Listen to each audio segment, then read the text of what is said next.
Welcome back, Quakes fans, and welcome to the 2026 MLS season. The beginning of the season is without a doubt the most beautiful, as it's a time where you're allowed to be delusionally optimistic no matter what your team did in the offseason. For some teams, this first match is that dose of a vaccine that brings them back to earth. This game was not that game for the San Jose Earthquakes, and if anything, has sent optimism into the stratosphere. A statement 3-0 victory at home against Sporting Kansas City. My name is Kevin, I'm joined by Luis, and together we're the Quakesaholics. Let's talk about this match. I'm smiling ear to ear, but my throat's about to give out. So, Luis, I'll let you go with initial impressions first. Yeah, like you said, 3-0, what a great game, what a great result. I mean, everyone played well, a lot of new faces, and yeah, fantastic all around from the goals, and definitely a fantastic way to start the season. Definitely a new look for the Quakes. We'll get into that in just a bit. So, going into the game, I was a little bit hesitant of like, okay, how's this going to go? I felt like Sporting Kansas City was definitely an accessible opponent. So I'm glad that we actually did capitalize and get the result. But reflecting on this game, I think that this is a game that can only show how bad the Quakes are, not how good. And I think had we lost, that would definitely show the floor. But this win by no means shows the ceiling or, what might happen against a tougher opponent. I felt like some of the preseason opponents we had, like Portland, for example, look stronger than Sporting Kansas City. But important to get a statement win nonetheless. And like I said, very happy with the result. So taking a quick detour from the match itself, I do want to give a little bit of a summary of what happened in the offseason, just for anyone that hasn't been, keeping up with all the news. If you watch this game, you're probably thinking, okay, where are all the big names? Espinoza, José Martinez, Chucho Arango. If you didn't know, I'm sorry to break the news that all of those players are gone. We had a lot of turnover from the last season, just by like a salary perspective. Last year on the books, we had almost $18 million in salary. The offseason moves resulted in a reduction of about $10 million of that. So in salary alone, that's half of the players gone. In terms of what the names actually look like, Bruno Wilson, Chucho Arango, Christian Espinoza, Hernan Lopez is still on loan, Joseph Martinez, Marc-Anthony Kaye, Rodriguez. So a lot of turnover, and so that's why this team looks very, very different. But despite all those big names leaving, it seems like Bruce Arena is still able to make this team perform at a very high level. But okay, let's talk about this match. Luis, let's talk tactically. What did you notice differently from the offseason and also different to last season? Yeah, well, actually, not much, but the one thing that does stick out, of course, is the change in formation, going from a back 3/5 to a solid back 4 is a pretty big change. It gives us another player midfield, which is, in this case, Niko Tsakiris, who has, done fantastically in the preseason and, again, had a fantastic performance tonight as well. Other than that, I think the core principles on the ball and off the ball are similar. I think definitely off the ball is the same in terms of you saw that line very high up to the midfield. You saw pressing from Jude, from Niko Tsakiris, from Ricketts and Buda. You saw also that Ronaldo Vieira and Beau Leroux had their men, and they kind of knew who they were assigned to in moments when Kansas were trying to build up or if the Quakes lost the ball. I thought the pressing was really good, and definitely I could see how there could be, like you said, Kansas City, they're having a lot of problems with their roster, very accessible match. In the future with a more difficult opponent, of course, going to be some questions about those transitional moments like we saw hurt us time and time again last season. But overall, I think it was executed really well tonight, and Reid Roberts especially, Jamar Ricketts, some players that were new to us last season played really well tonight. Yeah, definitely the youth of this team cannot be understated. I feel like we were talking about this right before recording that this is probably one of the youngest Quakes teams that we've seen in a really long time.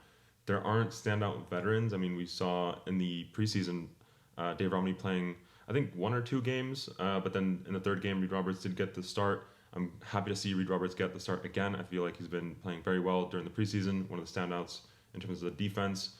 And yeah, just youth all around. The dynamic duo in the midfield, Beau Leroux, Niko Tsakiris, these are players that are 20, 22, I think, maybe 23 for Beau Leroux at this point. But yeah, very young.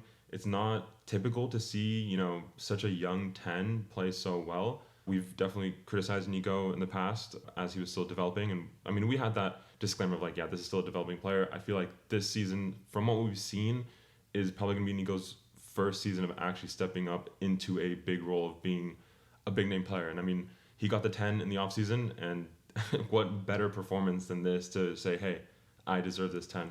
And I think it's also, we've seen him be moved around a lot. I remember at the beginning he did come in as a 10. He got moved to like a 6. I remember when Jackson Yule left, there were concerns about whether he could take over his role. But kind of, yeah, like you said, he got the 10 and he is the 10, right? At least that's what we saw through preseason and we saw tonight. And hopefully if he keeps up this kind of form, he will be the 10 for this team. Yeah, and in terms of just looking at the numbers, Niko 11 touches. He's taken all set pieces for the Quakes. I really wish that MLS had these kinds of statistics of heat maps for individual players. I'm guessing that the second half heat map for Niko was probably just him walking back and forth between corner to corner and from set piece to set piece, because there was just such a high volume of set pieces for the Quakes, and he was taking control of all of those. And I mean, we saw in the first goal that was a corner from Niko to Judd, and then Munie getting the cleanup. And yeah, we were talking about Niko as a 10. The second goal, it's unfortunate that Niko didn't get any like actual official credit with an assist or a goal, but that second goal, if you look at it, it's like Niko. Spiritually, he got the assist. It's like a hockey assist, is I think what they call it. Like, just gets the ball, drives at the opposition's goal, dribbling. It's what a 10 should do, and I feel like it's what we haven't seen from a Quakes player.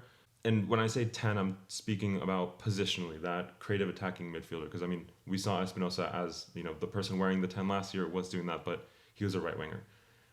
Anyways, it's unfair that he didn't get on the score sheet, but in terms of like man of the match, it's easy to say that it was Daniel Munie because he got the goals. Preston Judd also deserves some credit there, but spiritual again, like Niko Tsakiris is definitely in there. Yeah, and like you mentioned, Daniel Munie will probably be the one that gets all the videos and all the photos for this game, being the man of the match, and deservedly so, right? A brace from your center back is just crazy in and of itself. I mean, that second goal was just amazing.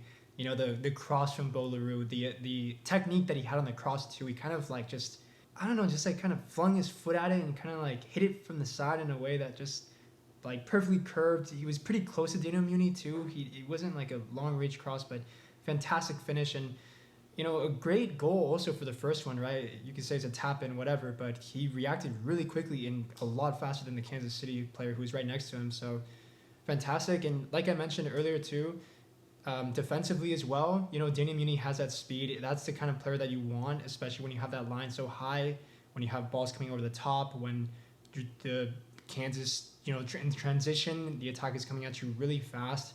He's developed so much during his season last year, and I think, he's a certified starter for this team. For sure.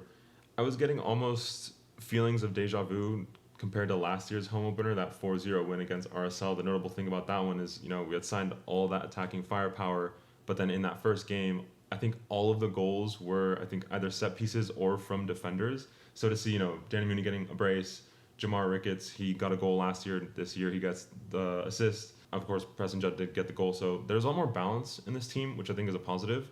But it'll definitely be interesting to see as Timo Werner, the marquee signing for the Quakes in this offseason. Once he arrives, it'll be interesting to see, who from that front line between probably Ricketts or Buda is going to take a step back for Timo Werner, and how that's going to change. Because, I mean, in a game like this, where we have so much possession, we have, a bunch of set pieces, I don't know if Timo Werner has like a huge impact on the result in the game.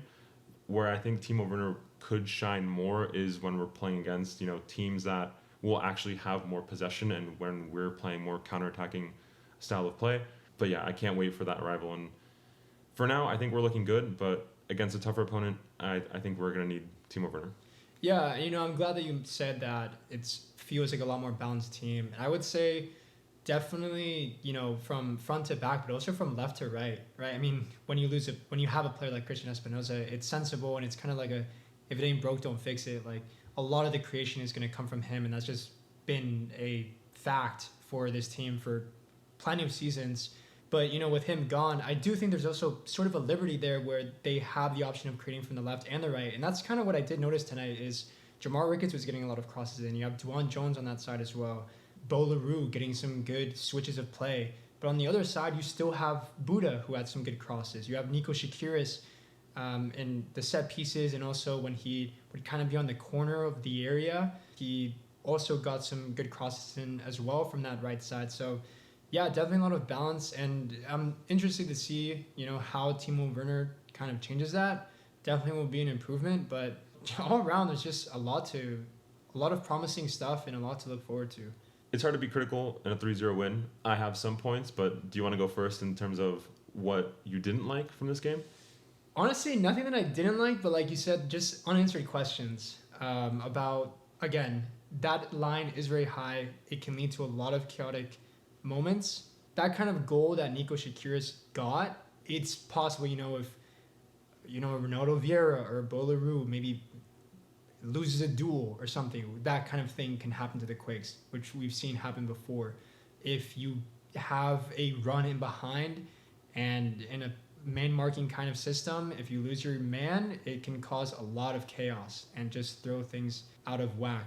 But at the same time, you have the ability to be compressed, and when you lose the ball, press really high, right? We did see Judd, going at their center backs, Ricketts going at their full backs, Buddha as well. And you can also, if you have concerns about chance creation, like we may have when you lose so many talented players, there's an argument where maybe you have that pressing and you kind of win the ball further up, so you don't you can kind of bypass the creation, right, by just taking it away from them. We did see a few moments of that, I think, but I think it's kind of, again, it's that high risk, high reward defending that I think we're going to see a lot of this season again. Yeah, I agree with all that. We saw, I think it was in the first half, Jamar Ricketts and DeJuan Jones sometimes swapping positions, and I think part of that was for that man marking. I mean, Suleimanov has been a threat against the Quakes in the seasons prior, so it makes sense to, stay close to him. Same with Jovic at times. Thankfully, those two players really weren't able to do anything threatening in this match, but like you're saying, against other opposition, something definitely to take note of. In terms of individual performances, I won't say the name, but if you watch the match, there was a player that missed two pretty bad goals. That was a little bit disappointing, but 3-0, I don't want to be too mean about it. I'm happy. Good vibes. Good vibes. Easily forgettable, I guess. Next week we have another should be accessible opponent in Atlanta United. This is a team that played very poorly last season. I haven't heard much of what they've done in this offseason, but they lost tonight against Cincinnati. Okay. And didn't have much to show for, but we'll see on next Saturday. Yeah, we'll see. And we'll be here to cover it. So if you want more of this, you know what to do. Thanks for watching. Catch you later. Thanks. Thank you.